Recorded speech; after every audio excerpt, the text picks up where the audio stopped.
grounding of morality.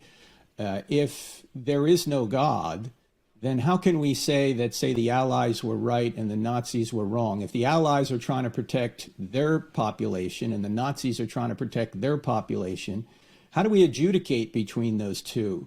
If the atheistic worldview is right and there is no purpose to life, then how can we say that it is the Allies who are right because they have the more noble purpose and the Nazis are wrong because they don't? Well, the only way we can adjudicate anything is by agreeing to an adjudicator and agreeing to a set of rules that we will go to an arbiter. You can't just declare that the ref is on your side and therefore the ref will always rule on your team. I think one of the things, you need to, for anyone to agree that the Nazis were wrong and the Allies were right, you would need to at least agree upon some goals of human flourishing or some goals of equality. And you've talked about this before. You know that goals can get you to a certain, explain, epistemologically how we get there. The question is, do we need anything beyond that for this God? What does the God bring you other than the idea that this is a tiebreaker who's on my side all the time? Like, that doesn't mean anything really. Right. I'm not talking about the epistemological issue, Paul. I'm talking about the ontological issue. Let's suppose Hitler had won World War II and convinced everybody that murdering Jews, homosexuals, gypsies, and Jehovah's Witnesses was a good thing. Would it be a good thing? If you had a majority saying, yeah, this is a good thing. Well, that depends on how you define good, obviously. And you might, again, if the people who lived in such a world no longer agreed that persecution and these kind of things were wrong, then they wouldn't. And that means they would be abandoning some of their biology. They'd be abandoning the idea of empathy. They'd be abandoning the idea of preservation as a species, which seems the reason why we feel like it's instinctive that would be the case is because it's built into our biology. I guess you and I just disagree. I don't think we need anything beyond the natural to have the ontological step. I understand you do. But I just don't see it, and I would love to be, to help to show why that's even necessary. A tiebreaker doesn't make it. The fact that we would need a tiebreaker doesn't make it necessary. I'm not really talking about a tiebreaker. I'm talking about what is the good.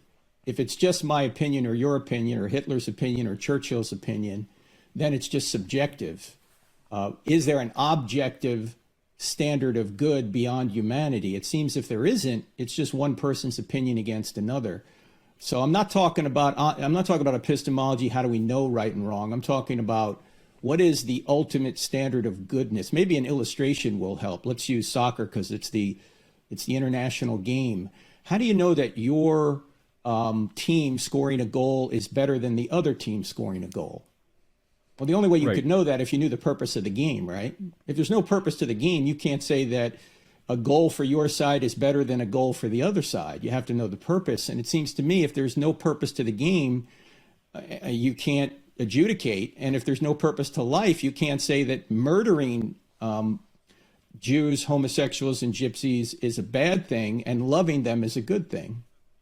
Well, that's an interesting example you give because, of course, everyone on the soccer pitch needs to agree what the rules are or else there is no game. And so they all assent to what the rules are. But you say purpose of the game. The purpose of the game may not be for everyone to win. There's some people who are on the pitch to win the game. Some people, the purpose to be there is to make their parents proud. Some people, the purpose to be there is to get exercise. Everyone comes with their own purpose but they've all agreed, oh, you know what? While we're on the field, these are the rules we're going to go by so that we can objectively know whether one move is better than another move. That doesn't mean that there is some grander purpose to soccer. Right, but you wouldn't be able to adjudicate between a good play and a bad play unless there was a purpose. No, I agree that in soccer, we're using an illustration here. The rules are arbitrary. They could be different, right?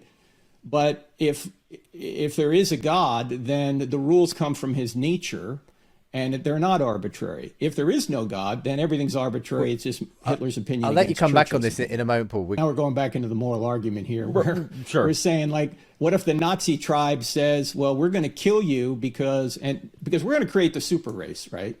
And we're going to do that. That's what we think is a good thing. Why are they wrong if they try and kill another tribe? Well, on a macro scale, so on a micro scale, it may not have, but on this macro scale, it's interesting that the Nazis were defeated because the whole world came together and said, you know what? That's not the way that all of us can flourish. So when you step back on this altruism, the bigger the scope of what you consider to be in your tribe, that's where we start to see these moral plays come out and work together. And again, I just don't see why a god is necessary for that. That was in the benefit of the whole planet that the bad apples be stopped. And we call them a bad apple not because there's intrinsic evil in the world, but because we did not like the actions that were being performed. It was subjective. Some people Okay, like so it. then, so you're saying that morality ultimately is subjective then? Well, morality is, I think that bears it out. I think every single individual you talk to will think that certain things are moral and certain things aren't. You don't have a universal consensus on these things. But the thing is, we are biologically wired to tend to appreciate altruism and tend to appreciate, the tribe. So because those are, again, we're kind of going in circles a bit on that, Justin, but I feel like that's an adequate grounding. Okay, so then essentially we're back to the epistemological question then, how do we know morality? And you're saying it's hardwired into our system.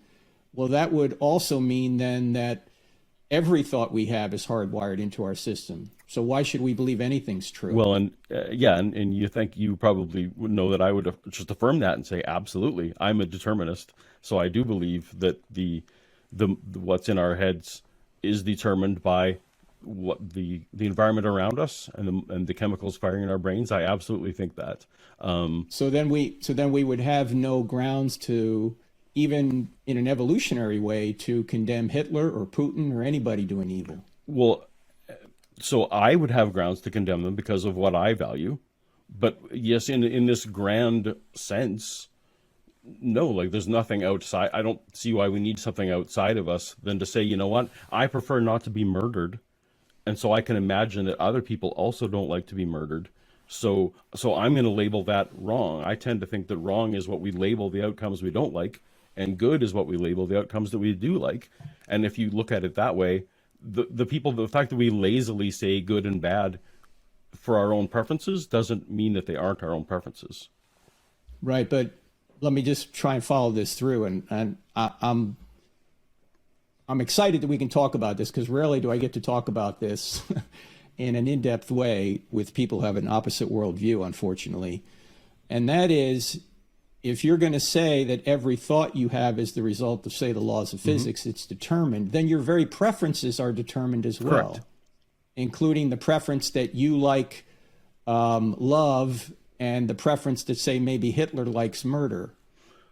Hitler also liked love. He just did it. His flavor of what he called love was different. But yeah, I mean, it's our. Sorry, I lost my train of thought for a second. Just absolutely, our individual preferences. Sorry, what was the question again? So I guess it's if everything is determined, I think Frank's problem with that is that then you can't say that Hitler was right or wrong. He was just following his kind of chemical nature. You are following your chemical nature. There is no right or wrong to really talk about in that. And I would say if we value human life, and if we value altruism, if we set that goal, just like you said, if we come up with rules to the soccer game that we agree to, if we agree that the things, human flourishing and reducing suffering, are good, then we can say certain things are good or bad. But you can't say something is good or bad without knowing what you're comparing it to. And even if God exists, and even if God is the perfect moral being, the fact that Frank is comparing his decision making to what God would say versus someone like me who is not taking God into consideration at all, proves that it is, that on an individual basis, it completely is subjective. Even if God exists and he is the absolute best thing to choose, we are all subjectively choosing something. Well, our decisions are always in us, the subject, but do they have an external referent that's an object? That's the question. Like, for example, I may say 2 + 2 = 3, and you say 2 + 2 = 4. They're both subjective decisions, but you're actually right and I'm wrong because there's an object outside of ourselves. a mathematical grid that I think is grounded in the mind of God. I guess what I'm trying to get at is if our moral preferences come from evolution, then so do our thoughts come from evolution, including the thought that atheism is true. And so there's no way for you and I to have a real debate as to whether or not Christianity or atheism is true, because if we're both governed by the laws of physics, we're not even uttering truth claims. We're just uttering what the laws of physics are telling us. But truth, if you define truth as I do, as how well something conforms to reality, as adjudicated by predictive power, then we can see if our statements make predictions, and if they make predictions, those can be tested, and those can be tested whether or not our brains are rational or whether they're reliable, all those kind of things. Because, but they, well, I was going to say, if I predict that there's a door behind me, if that's the truth claim that I want to make, if I go and walk over and I can't leave the room, well, then that truth claim is not there. The fact that our brains are basically good enough is not a good reason to rely on them. That's why we don't like to rely on our brains, and that's why science and philosophy, like laws of logic, you come up with all these rules to accommodate the fact that our brains didn't evolve to become truth machines. They evolved to be survival machines, and that's why we actually need these other parameters around us. But they are good enough for us to, if we are acting rational, to make predictive tests, and that's really all we need. But in order to evaluate whether something is predictive and accurate, we need a mind that can follow the evidence where it leads, not just follow the laws of physics. So it seems to me that any effort to prove materialism would require materialism to be false, so you can actually follow the evidence where it leads. See, any experiment you run to prove materialism is going to require you to have the free will and the capability to follow the evidence where it leads. If you don't have that free will or capability, if materialism is true, you can't discover it's true. If I could put it in a nutshell, if determinism is true, you didn't choose to be an atheist and Frank didn't choose to be a Christian.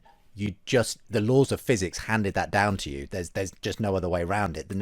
You didn't follow a line of evidence and reason your way into atheism. You were going to be an atheist, and Frank was going to be a Christian because of brain chemistry and physics, basically. And what may surprise you is that is what when I left my faith, that is what I had to come to terms with, and I have come to terms with it. That I don't actually deny that. I feel like the other ontologies that I used to layer on top of it was an illusion for both because of indoctrination, but also various things that I don't disagree that if I'm determined, if determinism is true, then I was determined to be an atheist. I don't even fight that one. And what's your problem with that, Frank? In the sense, Paul's just saying, yeah, fair play. That's it. Well, my problem is then we're locked in agnosticism. In fact, I can't say anything better than C.S. Lewis. Let me just say what C.S. Lewis said about this. He said, suppose there were no intelligence behind the universe. In that case, nobody designed my brain for the purpose of thinking. Thought is merely the byproduct of some atoms within my skull. But if so, how can I trust my own thinking to be true? But if I can't trust my own thinking, of course, I can't trust the arguments leading to atheism, and therefore have no reason to be an atheist or anything else. Unless I believe in God, I can't believe in thought, so I can never use thought to disbelieve in God.